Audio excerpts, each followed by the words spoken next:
folks, and welcome back to the Grabby Gamer channel. That's it, you guessed it. This is that channel we get to see this old git talk about modern games. So, for today's in-car comments, yes, my beard has gone for now. I had some shows over the weekend that I had to do, and I had to be beardless for those shows. So, yes, I'm hopefully looking 10 years younger. Just a shame I don't feel 10 years younger. Anyway, what I wanted to talk about today is my first impressions of Death Stranding 2. Now, this isn't VR, obviously, this is a flat screen game. So if you're only want to listen to my VR content, then turn this video off. This one isn't for you. But, as many of you know, the first Death Stranding was my favorite all-time flat screen game. Absolutely loved that game. So I just wanted to give my first impressions on Death Stranding 2. I've put about 25 hours into it since last Tuesday. I paid for the upgrade. It was an extra £10 to do the digital deluxe edition, which gave you 48 hours early access. So I could play it on Tuesday rather than on Thursday. And what can I say, really? I mean, I've seen the amount of praise this game is getting. The second one is like a polar contrast between the first one and this one, because the first one, if you remember the reviews that were coming out, I mean, people just had no clue what to make of Death Stranding 1. So many people absolutely slated the game. It was just a boring walking simulator, as people just kept saying, and a lot of people just didn't get it. And to the point where I know with Death Stranding 1, when Hideo Kojima first play tested it and put it out to a lot of people to play, 60% of the players said it was an awful game. And believe it or not, he was happy with that, because he said it wasn't mainstream. It proved it wasn't mainstream. There's only a sort of select bunch that will get this game and love it. So flip side to that, and we look at what's happening with Death Stranding 2, it's getting 10 out of 10, 10 out of 10, masterpiece, masterpiece, masterpiece. And apparently Hideo Kojima isn't, in one way, too happy about that, because he's too worried that it's mainstream. It's gone far too mainstream. And I would say, I mean, it's bonkers that he would think that way, really, but this is Hideo Kojima we're talking about. I mean, he's got pots of money, so it's not really, I suppose, for the money for him. Maybe he wanted it to be more like the first one, more divisive, or whatever way you say it may be.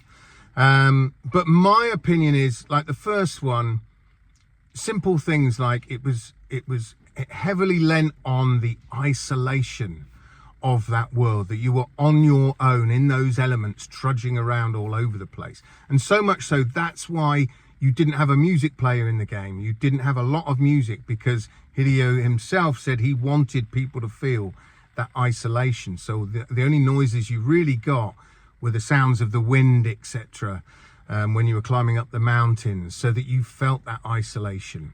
And then it was only rarely interspersed with a bit of music when something kicked off in the story or something like that. Whilst with the second one, you got a music player pretty early on, so you can just choose the soundtracks you want and have that playing in the background as you're trudging about. Now, again, with the first one, it was a long time. It wasn't until you got to episode 3 that you got your first bit of equipment that actually makes it easier to transport your goods. You get your first exoskeleton. And it took a long time then to get the rest of the vehicles, the tri-bike and the truck thing. It took a long time, way further in the story. So there was a lot more trudging about in the first one. The second one, I mean, you're getting stuff thrown at you pretty much all the time. You get your first exoskeleton really quite early. Then you get a bike, and you kind of trike bike quite early. Then you get your first truck early. So already I've found that the isolation isn't there like it was in the first one. I am not dissing this game at all. I absolutely love it. Don't get me wrong. I love Death Stranding 1, and I'm loving Death Stranding 2. But I can see how, yes, it's going to be more mainstream, because it doesn't have a lot of that struggle at the minute. It might change. I don't know. I haven't completed it. I mean, I've only just finished episode 4, and like I say, I'm 25 hours in. So it does feel a little bit easier and more accessible for a lot of players who were turned off by the first one. You know, I have seen people saying, oh, do I need to play the first one to play the second one? Well, no, of course you don't. But I would definitely say do. Definitely, you know, I was speaking to people on social media and I said, yes, you can get the video recaps of what happened in the first one. But even if you watch the recap, if you know nothing about Death Stranding and you watch that recap, you'll like, I'm sure you'll be like, what on earth is going on in this game? What is this all about? So even though it's giving you a recap, you haven't been through the experiences if you just go straight into Death Stranding 2. I would advise everybody, if you're looking to pick it up, get Death Stranding 1 first. Play that through. Then you'll get a much better understanding of the story and you will have been through those experiences. As Sam Porter Bridges, you would have had those experiences. So when you come to the second one, it'll all start clicking in a lot better. I mean, I played the first one through twice.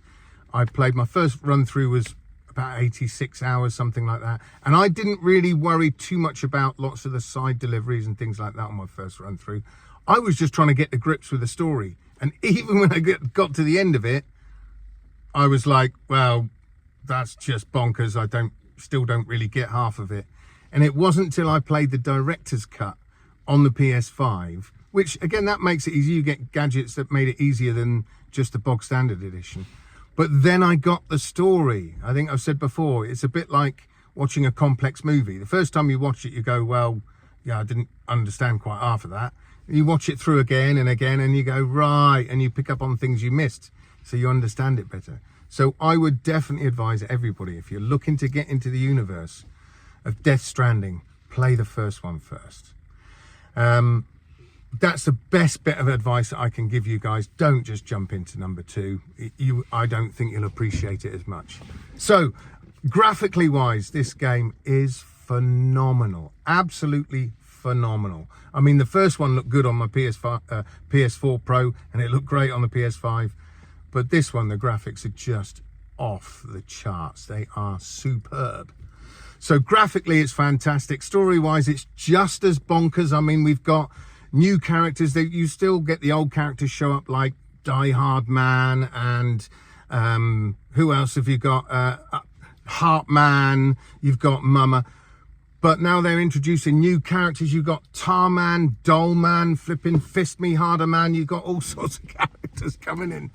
So yeah, just as bonkers a storyline as the first one. I mean, Tarman, he's got his right hand missing and he has to stick it in a load of tar in his ship so that, because his actual hand is traveling in the tar currents somewhere, and that allows the MGS Magellan to travel the tar currents as well. Now, this is a ship that follows you around and you can jump on it, and it's got Fragile on there and it's got other people like Tarman and Dolman, and so it's like a base that follows you around. So again, it takes away from that isolation because you've always got like your backup vehicle following you, if you like. But yeah, just as totally bonkers. It wasn't until I got to maybe episode 2, maybe episode 3, that it all just started going sideways again. You know, the first couple of episodes are very, very much like the first game. You'll feel, yeah, here we are back doing this, trudging around. And then, yeah, stuff goes really weird come about episode 3. But I won't say anymore because I don't want to put any spoilers out there. Now, the last thing I want to say about this game, my God, people are losing their minds over this game on the Xbox side. I mean, the amount of people I've seen trying to trash this game, you know, as if it's a PlayStation exclusive. It's only a timed exclusive, chaps. It's going to come to Xbox in the end, whether it be 6 months, a year, 2 years. It's going to come to Xbox, but they can't help themselves in trying to trash this game. I mean, there's one person, I honestly don't know whether I should even mention his name. No, I'm not going to give him the airtime. But he's in the last week, he's put about 30 posts on Twitter just slating DS2 and comparing it to Hellblade 2, which is like a 5-hour game against a blimmin' massive open world game. And he's putting up screenshots of Hellblade 2 and then really low res pictures of Death Stranding 2 to say how bad it is. And I don't know, I see all these Xbox losing their mind over it, and I'm thinking, why? You're going to get it eventually. Is it the fact that maybe, because a lot of people are saying this is definitely a Game of the Year contender, this game. Is it because of that and they're worried that, oh, it's going to get Game of the Year and then that'll go to PlayStation and it hasn't come to us? Who cares? But honestly, it's such a contrast between the first game and the second game in the sense of everybody dumped on the first game. So many people just hated it and blah, blah. Whilst around this game, the discourse around the second one is completely different. And like I say, I'm seeing so many sad console war boys whining and moaning about this game. It's like, come on, guys, get over it. Get over it. Anyway, chaps, that's enough from me today. I'm absolutely melting in the car, so I need to get going. But yeah, first impressions of this game, fantastic. It's a little easier, a little bit more accessible than the first for the mainstream, if you like. But I'll do a full review once I've totally completed the game and got the platinum. Then I'll do an overall summary of the game. But so far, it's fantastic. I can't stop playing it and thinking about it. So yeah, dive in if you've played the first one. If not, go back and play the first one first and then carry on to the second. So that's it. Like I say, that's it for me today, guys. So until next time, I shall see you guys on the other side. Adios.